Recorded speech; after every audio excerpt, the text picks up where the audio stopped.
Hi there, Hyundai owners. Today in your 2018 Hyundai Tucson, we're going to be taking a look at and showing you how to install Curt's 4-pole flat trailer connector vehicle wiring harness. And this is what our harness looks like when it's installed. You're going to get a 4 flat trailer connector, which is going to provide you with all of the necessary lighting signals for your trailer, which includes your left turn signal, right turn signal, tail lamps, and brake lamps, so keep you DOT compliant in all states. The module that's included with our circuit, it's integrated into it, will monitor both your driver and passenger side lighting signals, and then it will reproduce those signals out here on our 4-pole connector. What's nice about the module reproducing those signals and sending them out is that our module has a dedicated power circuit and it monitors the outputs here. So if you have a fault on your trailer, the module can shut that circuit down to prevent any issues. But in the event that it's unable to shut the circuit down in time, since it has its own dedicated power circuit that's fused, the fuse would open, and that would only affect your trailer wiring. It wouldn't affect anything else on your vehicle. So that way you can repair the issue that's on your trailer, replace the fuse for your wiring harness here, and you're back up and running without ever affecting your vehicle here at all. The installation is pretty quick and easy. We just have to remove our taillight assemblies to get those connectors from our module to plug in there so it can monitor those signals, and then run our power wire up to the front. So if you want to follow along with us here, we'll show you how to get those installed and up and running. We'll begin our installation here at the back of the vehicle. We'll open up our lift gate, and we'll need to take the cover off here on each side so we can get our assemblies removed. There are small notches located here on the inside. We can see those here and here at the top and the bottom. We're going to take a small screwdriver and just get in there behind these notches and just pop this out of here.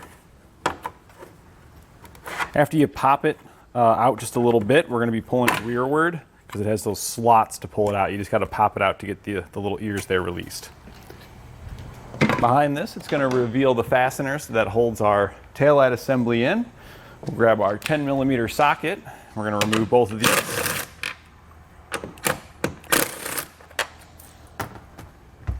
And then we can remove our taillight assembly. It pulls straight rearward, so we're going to try to get it here.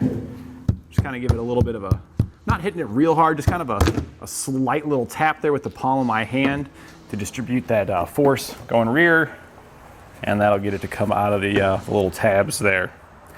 Our connector is located here. There's a release tab right there, so we're going to press in on the release tab and then separate the connector. We can now go ahead and remove the other taillight assembly on the opposite side the same way. We're now going to be feeding the harness that we've purchased up through the bottom here so we can connect it to this connector. It can be difficult though to get it up through here, so we're going to use a pull wire to do so. We're using a piece of Airline tubing, but if you're doing this at home, a couple of things you could use would be like a metal coat hanger. You could bend that out and go down. Or if you can see daylight straight down, then you could take a string and then just tie like a washer or a nut or something heavy to it, kind of act like a plumb bob to drop it down. So we're just reaching down below. There is a plastic underbody panel down here, so we're kind of reaching from the inside through the opening here to access this. Now before we tape this and feed it up, you can see here how short our wiring is off of this module. That's going to make it really difficult to access a lot of the stuff we need to access, so we're going to have to do some preparation because of how short it is. So we're going to take the black wire that's on here, because we're probably not going to be able to access it later, and if we can't access it, it's going to be a lot more difficult. So we're going to attach the extra black wire that comes in our kit to it now. So we're just going to take all that extra black wire, we're going to strip some back, and we're going to use a butt connector to crimp the two connections together. Now, the butt connectors that come in your kit are great for indoor connections, but for outdoor connections, you really want to be using a heat shrink butt connector. You can get these here at eTrailer. It's definitely a worthwhile upgrade because it's going to seal out moisture. So after we crimp that down, we'll grab our heat gun and we'll shrink down our connector. So we've gone ahead and shrunk it down now, so it seals it up on each side. We can now begin to feed our connectors up. One of the things you're going to notice here is that this white wire here with the ground on it, we're going to ground this behind the taillight assembly because this wire is so short. So I recommend also taping the white wire there. We're just going to tape it right here along with this harness. This will just help keep this wire from folding over as we're trying to feed it up so we can make that connection behind the assembly. I'll probably put a little bit more on there than that. Now we'll take the rest of our connector here. We're going to go ahead and tape this to our fish wire and then feed it up.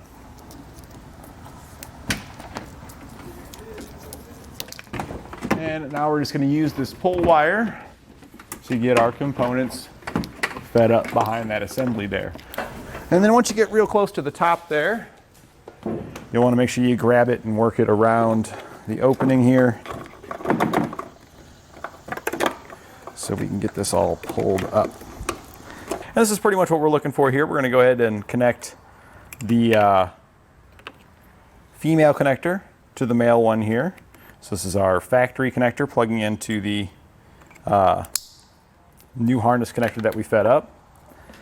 And then we can go ahead and we are going to have to get this up a little bit higher because we need this ground wire. So we'll probably have to go down below and help feed it a little bit more. We can get our fish wire pulled off of here now. There's no way it's going to fall down since we're plugged into that other connector. I did have to kind of push the module just a little bit down below just to get it by little body panels that was hitting on. We're just going to take this wire now. We're going to use the self-tapping screw that comes in our kit, and we're just going to run it into place. And this looks like a pretty good spot right down here. Try and stay out of the way of things. We're going to use a 1/4 inch socket to run this in.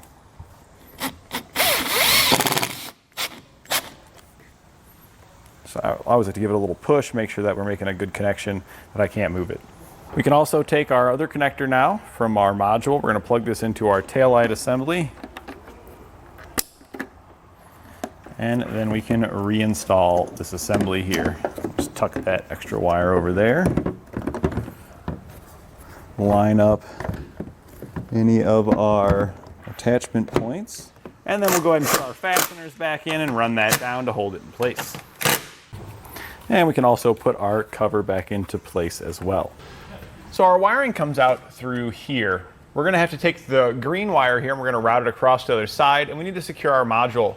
But this panel here is going to be on our way from really accessing those things. So we're going to go ahead and pop these tabs out here, these little push pins. There's 3 of them here on the bottom. Just stick your screwdriver in the little slot there, give it a little twist, and that'll pop out. There's also 1 more of these on the back side right here.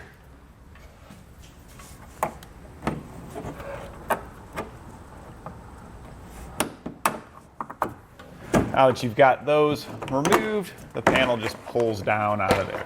And here you can see our module here.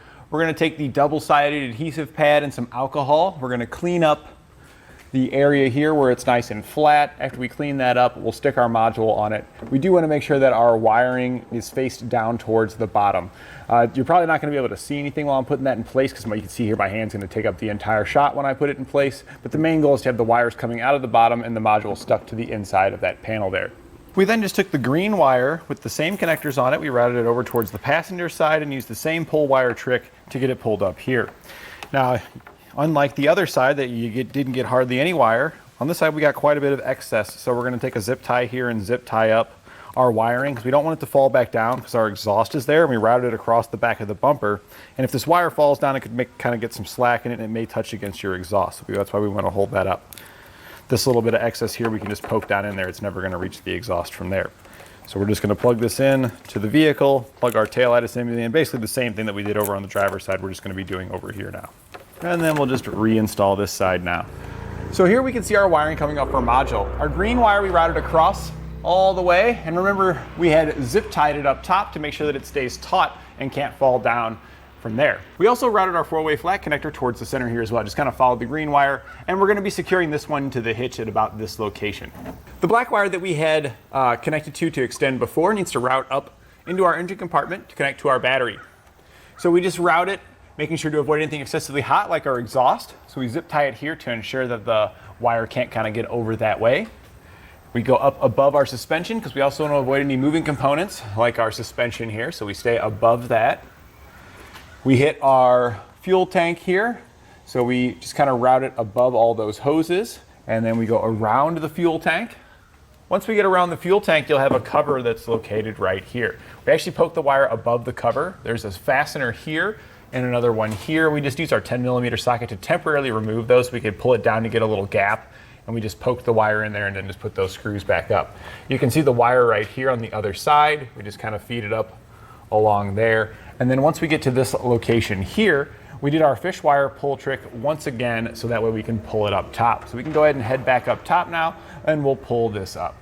Now, we don't really need to come back down below since we got all of our wires routed up to that point there. So you can also put this panel on down here if you want as well. It just pushes right back up in there, just line up your little holes. If you look here, these kind of angles, there were studs that just have like holes in the panel that slide over those studs. So just kind of look up there and make sure the whole holes line up. And then we'll just take our pins. Sometimes you got to kind of squeeze these things together to get them to pop back up in there.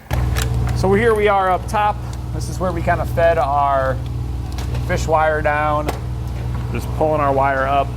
After you get it all the way pulled up like this, I do recommend that you just take your head and just pop it underneath and just take a quick look and make sure that you don't have any wire hanging down. Because every now and then when you go to pull this up, it makes a little knot and you got some wire hanging down there and you don't want that dragging on the road. So we're just gonna take a peek, and if we don't have anything hanging, we're gonna zip tie it so that way it can't fall down. So we did come down and peek, and look at this. The wire kind of curled up there and it just made it bind to where we couldn't pull it. So we're gonna make sure that we get this pulled and that way it's taut and this isn't messing with us.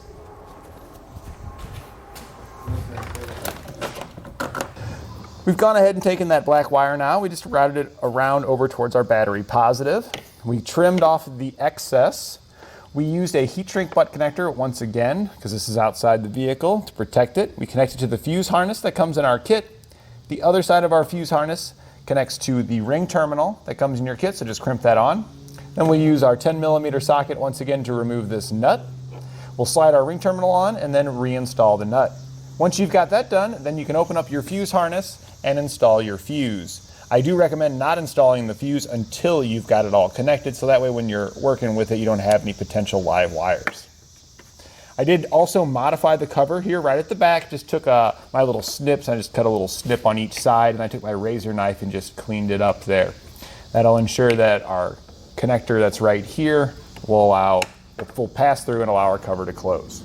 Here at the back of the vehicle now, we can take the dust cap that comes in our kit, slide it over our 4-way connector there,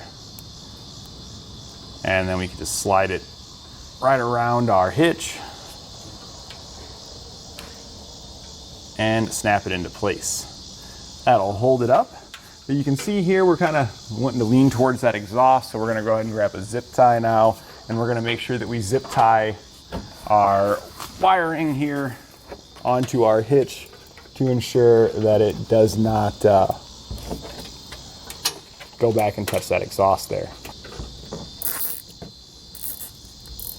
We've now plugged in a tester so we can verify that everything's working properly. You could plug into your trailer, but I highly recommend a tester like this. Using a tester will verify that your vehicle's working properly, because if you have any faults on your trailer, it could give you false readings because there might be a short or something on your trailer. So this way you know your vehicle works properly, and then if you have an issue when you plug into your trailer, you know the issue's on your trailer side. So we've gone ahead and gotten into our vehicle, we turn the key on, and we want to hit our left turn signal. Make sure we got it at the back, as well as our right turn signal. We'll go ahead and turn our tail lamps off and turn those on so we can see that those are also working. Turn those back off, and we'll hit our brake lights, and we can see that all those are working as well. So since we've got all our signals working, at this point we can just double check our wiring and zip tie anything up that's a little bit loose if we've got anything that we need to clean up, and we're ready to hook up and hit the road. And that completes our installation of Curt's 4-pole flat trailer connector vehicle wiring harness on our 2018 Hyundai Tucson.